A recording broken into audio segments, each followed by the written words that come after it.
Cette émission est une réalisation de TCBH, propulsée par Derry Télécom.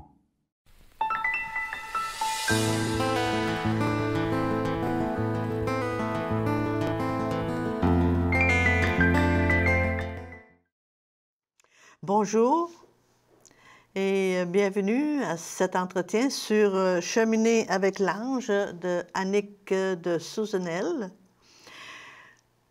Nous étions rendus à l'ange de la vie d'Abraham. Aujourd'hui, je vais vous donner probablement la fin de cet entretien avec l'ange. Puis après, quand j'aurai terminé cet entretien, je vais donner des questions. Je vais donner des questions comme pour faire un résumé et pouvoir faire une revision sur ce qui a été dit. Et je vais donner aussi des questions sur tous les entretiens que j'ai donnés depuis le début, à partir du symbolisme du corps humain, le féminin de l'être, Jacob, je vais donner sur toutes sortes de topos que j'ai déjà donné, et vous allez avoir les questions qui vont nous aider à comprendre. Parce que dans ces entretiens, on parle beaucoup d'intériorisation, de conscientisation. On parle de la grande importance de se verticaliser pour se tenir debout et sortir de cette impasse ou de cette matrice d'eau qui n'est que dans la voie et passer à la matrice de feu. Mais c'est le feu de l'amour, le feu qui purifie.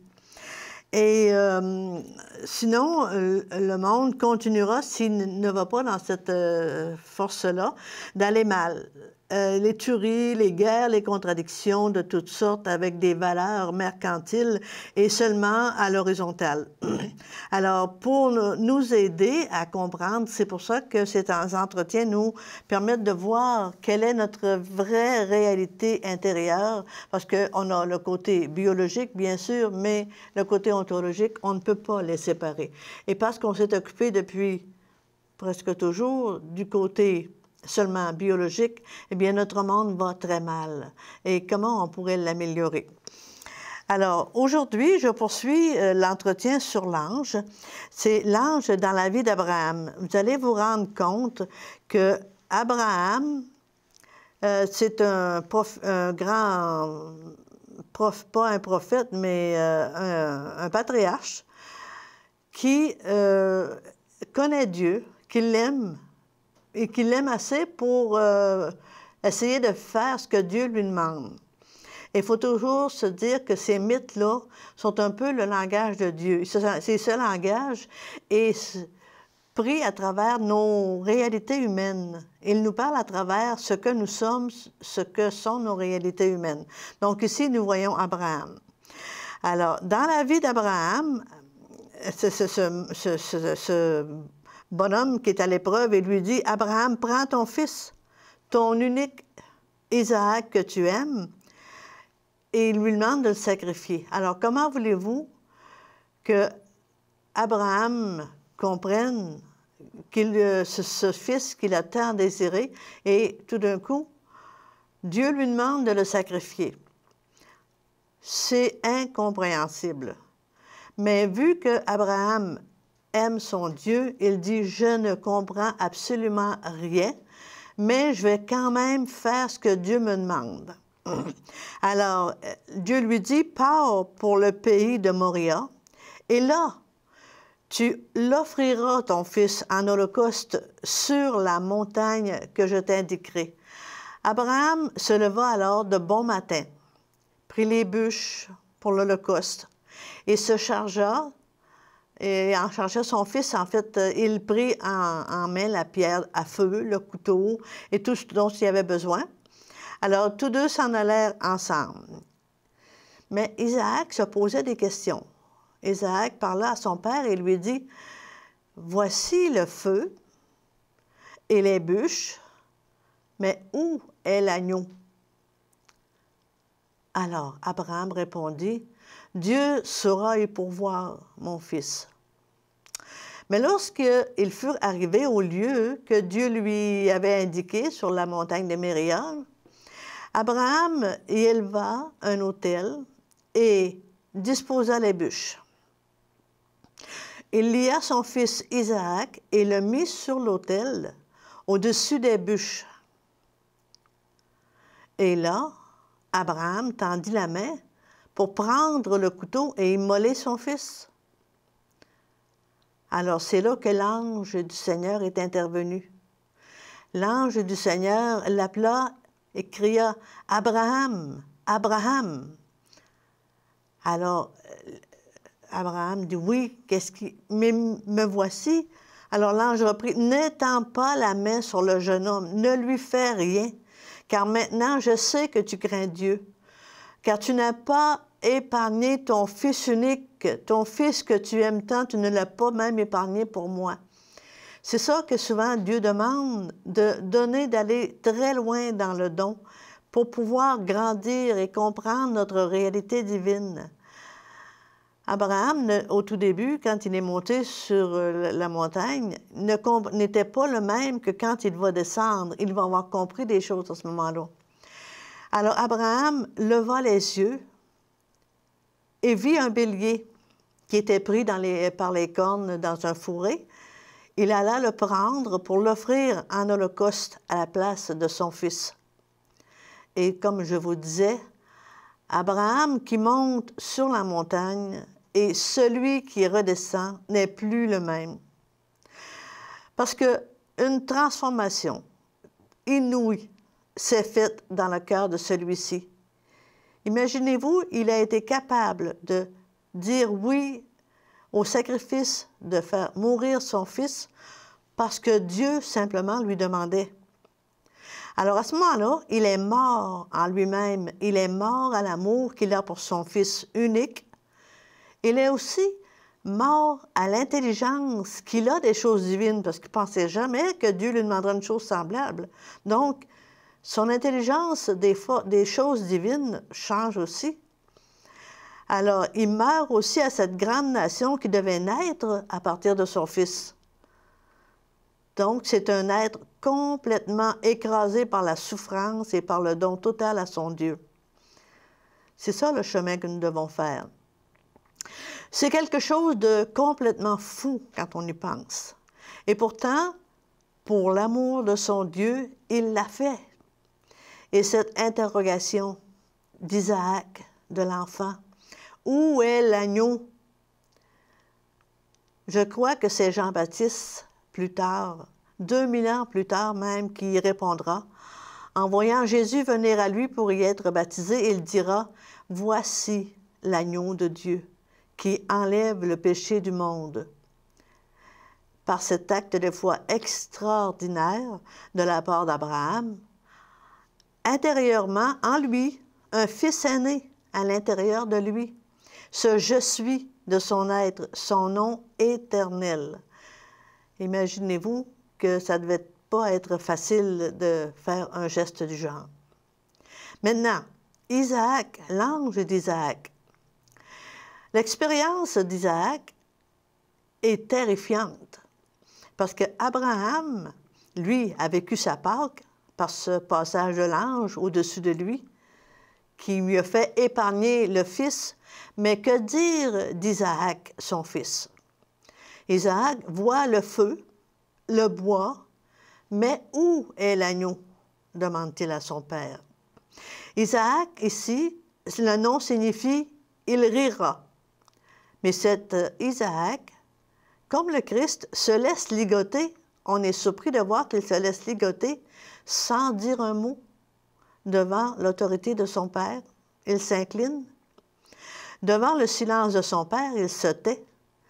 Il n'a même pas ouvert la bouche, semblable à un agneau qu'on mène à la boucherie. Et l'on dit ça dans Isaïe du Christ qui s'en va vers la croix. Dans Isaïe, le chapitre 53, verset 7. Alors, ces paroles d'Isaïe, qui déchirent le voile posé sur le temps historique en prophétisant l'œuvre messianique d'éternité, clame ainsi ce qui fut les prémices d'Isaac, qui est en fait l'image du Fils divin. Isaac, ligoté, lui qui est la promesse du rire, bloqué, le germe divin stérilisé au cœur de l'homme et ne peut croître. Le fils du père, Barabbas, est voué à la mort. Bar veut dire fils, Abbas veut dire père. Donc Barabbas, c'est le fils du père que nous sommes. Barabbas voué à la mort. Isaac meurt en lui-même, précipité au fond de l'abîme, au cœur de ce vide. Il ne comprend plus rien. Soudain, le ciel s'ouvre et l'ange fuse dans la trouée et arrête le geste sacrificiel d'Abraham. L'épée, alors, qui devait tuer, qu'est-ce qu'elle fait? Elle redevient vivifiante. C'est le rire, avec des lettres majuscules, on pourrait dire, qui est libéré. Le rire est libéré. Isaac ressuscite et exulte de joie. C'est le Bar-Abbas, le fils du Père, qui est libre. La création jubile, la terre s'émeut et tremble. Les abîmes frémissent, les montagnes sautent comme des béliers, les collines comme des agneaux. Les arbres se disent la nouvelle les uns aux autres et battent des mains. On lit ces paroles-là dans le psaume 114, 6 et on ne comprend pas trop qu'est-ce que ça veut dire. Mais voici, c'est rattaché justement à cette victoire du rire, parce que le véritable rire sera le Christ, le rire qui triomphera de tout mal. Alors voici pour Abraham et Isaac. Maintenant, nous avons à voir aussi l'échelle de Jacob. L'échelle de Jacob, il y a quelques années, j'ai fait une peinture de l'échelle de Jacob. Chacun a sa version, sa façon différente de l'exprimer. Ici, c'est des échelons qui sont traversés par des anges, et ces anges qui viennent nous porter secours, viennent nous aider, nous éclairer pour monter vers la lumière, le « je suis » de notre être. Parce que nous sommes appelés non pas à imiter le Christ, mais à le devenir. Quand le Christ dit « à la fin des temps », le Christ reviendra, c'est l'homme déifié qui reviendra. Ça peut vous surprendre, mais c'est ce que Annick de Soutenel nous donne dans ses entretiens. Alors ici, l'échelle de Jacob, c'est le symbole de nos mutations, les mutations, une après l'autre, pour finalement parvenir à la ressemblance à Dieu, c'est-à-dire à notre être de lumière. Et les anges de Jacob, donc c'est notre cheminement vers Dieu, symboliquement viennent nous donner un coup de main pour aller vers cette réalité divine.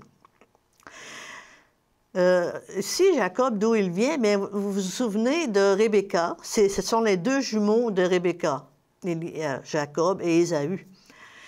Ce sont les deux natures, en fait, les deux natures qui nous représentent, la nature biologique et la nature ontologique. On dit qu'Ésaü était poilu, donc Ésaü représente la nature biologique et Jacob la nature ontologique. Alors, c'est chacun que nous portons en soi. Jacob étant représentatif de la nature divine et Ésaü, la nature animale, en tunique de peau. Alors, par ruse, Jacob a pris à son frère le droit d'aînesse, parce que le droit d'aînesse allait à l'aîné, c'est Ésaü qui est venu au monde en premier, c'est lui qui devait recevoir le droit d'aînesse. Mais ce droit d'aînesse, c'est justement le féminin de l'être, le potentiel intérieur incroyable que nous avons pour devenir un en Dieu, pour arriver à la ressemblance à Dieu. Et dans les mains de l'homme animal, qui ne pense qu'à l'horizontalité ou à l'avoir, bien, ça n'aurait pas pu fonctionner. Alors, par ruse, Jacob a pris à son frère le droit d'aînesse. Alors, sa mère lui a mis du poil de chameau ou de chevreau, c'est-à-dire sur les bras, les mains, pour qu'il ressemble un peu à Ésaü, parce que Tobie, son père, était aveugle, il ne le voyait pas. Alors, il a préparé un plat de lentilles, et puis il lui a présenté, et alors il a reçu la bénédiction de son père, un peu par ruse. Alors, floué, Ésaü, c'était foudrage, et a voulu tuer Jacob. Alors, Pour éviter le pire, Rebecca, la mère de Jacob, elle lui dit de s'enfuir. Mais en même temps, cette fuite, c'est comme pour aller se chercher une femme dans le pays de sa mère. Mais ce sont plusieurs jours de marche qu'il devait faire pour se rendre à ce pays où demeurait la parenté de sa mère. Et puis c'est là que vous allez voir qu'une nuit, il va faire ce rêve, cette espèce de songe qui va lui montrer son chemin pour aller vers la lumière. Dans ce récit biblique, nous sommes sur un autre plan que celui du monde relatif à ses valeurs. Nous sommes dans l'ontologie du créé.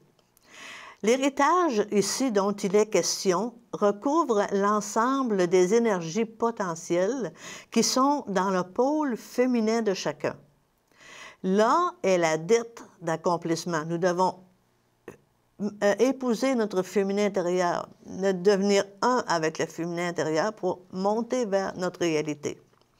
Alors là est la dette d'accomplissement que chacun de nous a envers Dieu.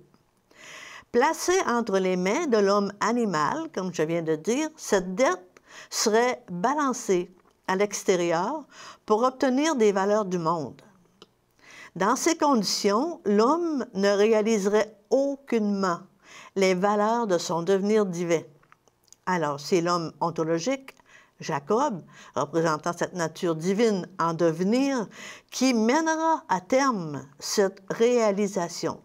Voyez-vous, quand on lit ces mythes-là, si on ne les regarde pas du côté féminin, du côté, c'est-à-dire du côté symbolique, on ne peut pas comprendre. On se demande qu'est-ce que ça vient faire dans notre vie. Mais si on le regarde du côté symbolique, c'est là qu'on voit toute la richesse.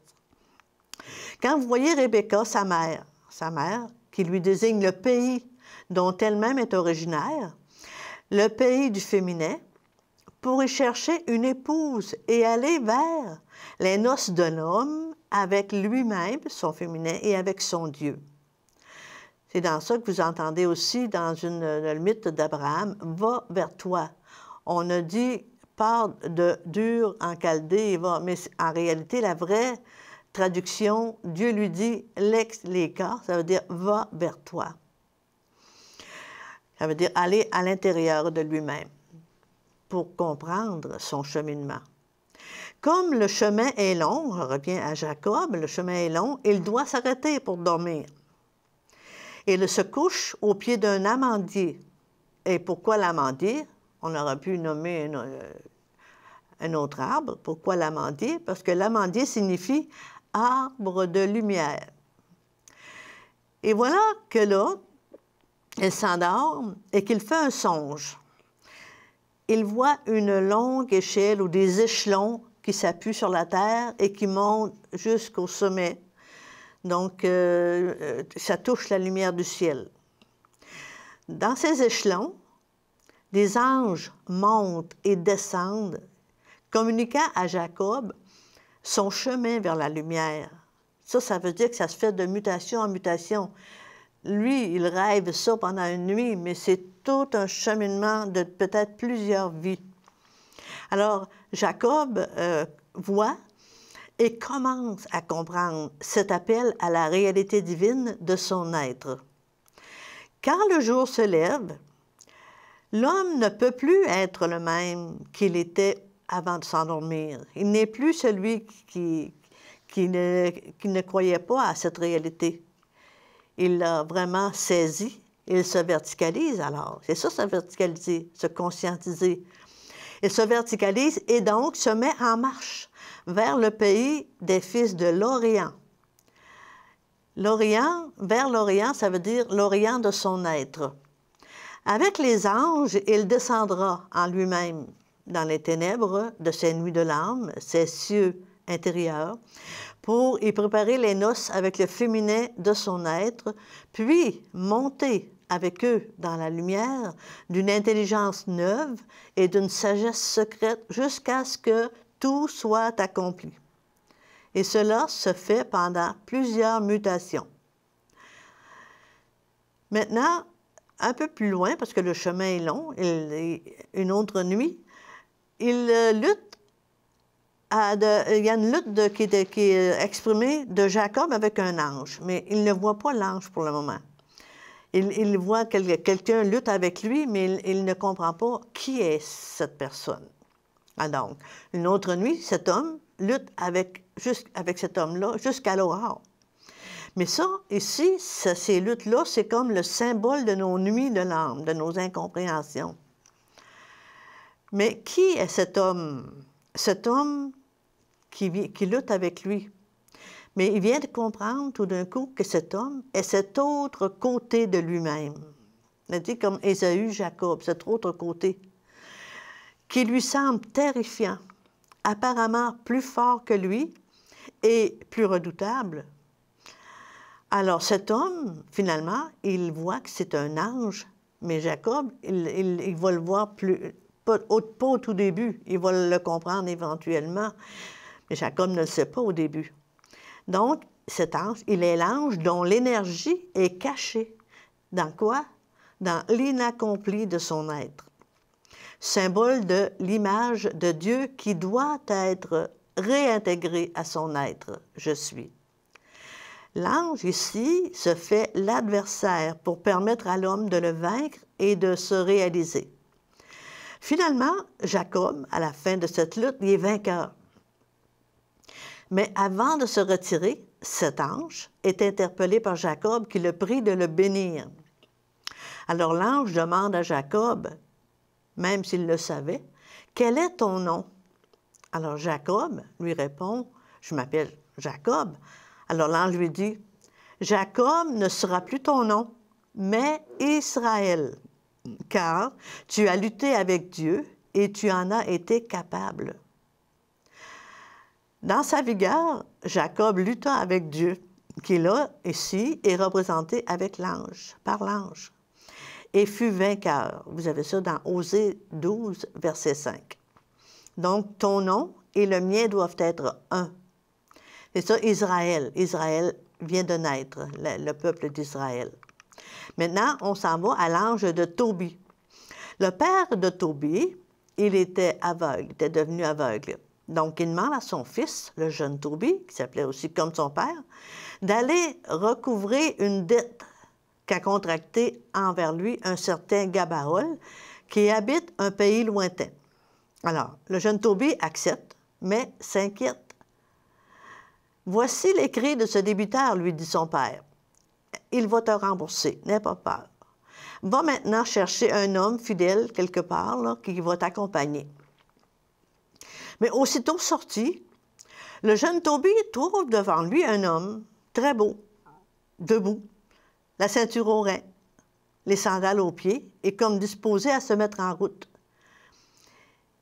Il ignore que c'est un ange de Dieu. Tobie le salue et lui demande « D'où es-tu? » Alors l'ange lui répond « Je suis enfant d'Israël. » Présenté au père Tobie, l'ange se nomme Azarias, ce qui veut dire « l'aide de Dieu ». Alors, le vieux Tobie lui fait confiance, puis il laisse partir les deux jeunes gens avec confiance.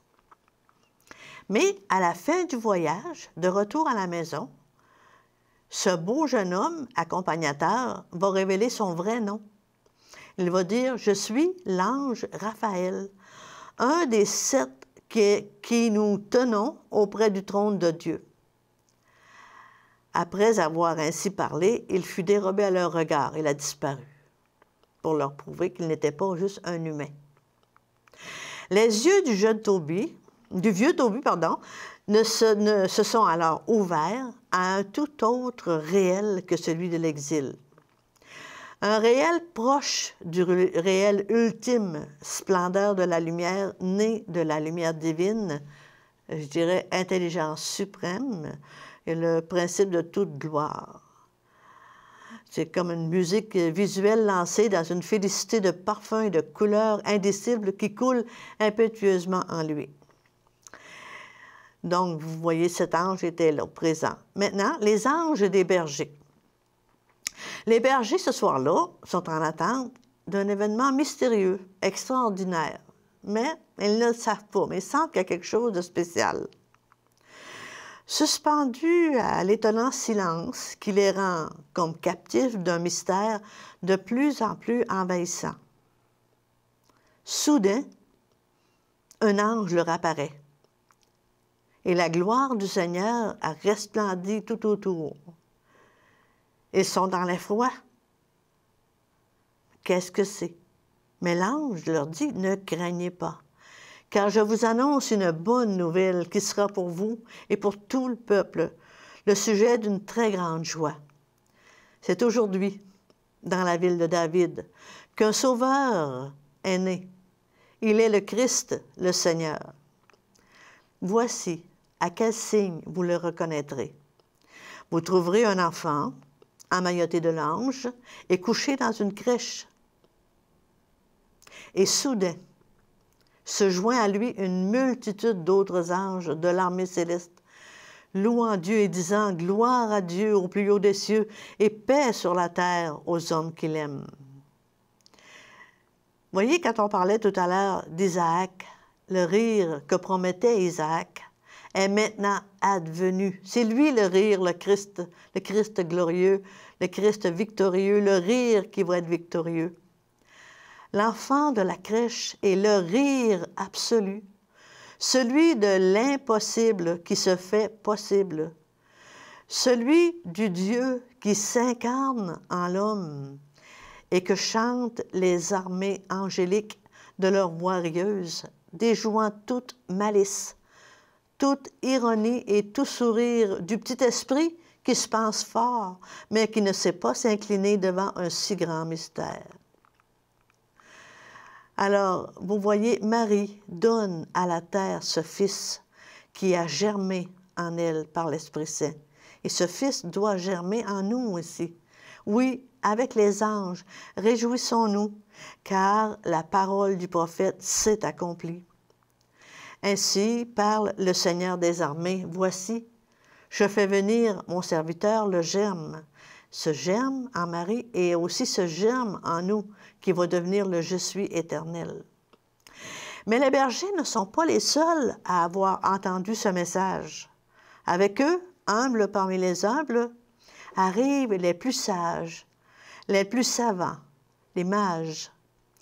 Du savoir au non-savoir, de la sagesse à la folie, tel fut leur voyage. Ils ont suivi une étoile, imaginez-vous. Mais pour eux autres, cette étoile, c'est un peu ça, l'ange. Ils reconnaissent l'ange et l'ange leur parle. Cette étoile bouge. Ils ne comprennent pas, ils se mettent à la suivre. Ils ne savent rien que cela. L'étoile, soudainement, arrête sa course au-dessus de la crèche. Mais auparavant, elle s'est arrêtée devant le gouverneur Hérode. Mais on passe ce petit bout que vous connaissez bien, on s'en va directement à la crèche. L'étoile arrête sa course au-dessus de la crèche. Alors les mages se prosternent et comprennent, ils adorent, ils ont comme une révélation intérieure.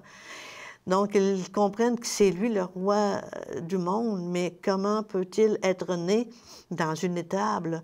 Mais plus tard, ce sera compris que le Christ devient notre nourriture, il vient au monde dans une mangeoire. Et c'est ça que les mages ne peuvent pas comprendre. Ils voient que c'est vraiment lui le roi. Et ils offrent alors l'or, l'encens et la myrrhe, qui est la possession, la jouissance et la puissance, qui sont déposés au pied du germe, se faisant terre nourricière, afin de devenir le fruit de l'arbre de vie. Les mages, alors, retournent par un autre chemin. Ils ne peuvent pas changer de route, ils ne peuvent pas faire autrement. Ils ne peuvent pas retourner par en arrière. C'est impossible, il faut qu'ils avancent. Comme Abraham, eux aussi ne sont plus les mêmes, puisqu'ils ont rencontré celui qui donne la vie, celui qui va vraiment leur apporter la lumière, la véritable lumière. Merci. Et nous terminons ici. La prochaine fois, nous prendrons l'ange de Moïse.